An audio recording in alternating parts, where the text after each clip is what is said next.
Viața imigranților în România este destul de dificilă. Cu greu reușesc să se integreze social, dar și mai greu își găsesc de muncă, cu toate că unii dintre ei au asimilat deja limba și împart cu noi aceleași obiceiuri. Magali este din Peru și a venit în România alături de soțul ei în urmă cu aproape 6 luni. Nu are probleme, eu vreau să lucrez, vreau să găsesc, nu? Pentru muncă, dar nu știu să are posibilitate aici, nu?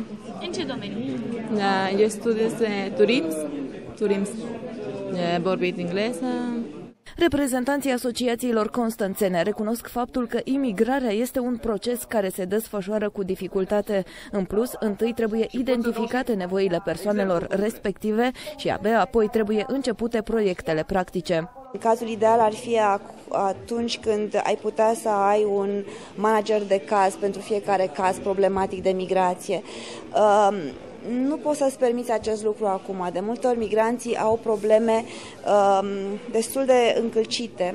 Am discutat despre legislație, despre ce posibilități are migrantul de a se angaja în România, dacă poate să-și valorifice experiența sa și cum îl ajută comunitatea să se integreze în comunitate, cât și pe piața muncii.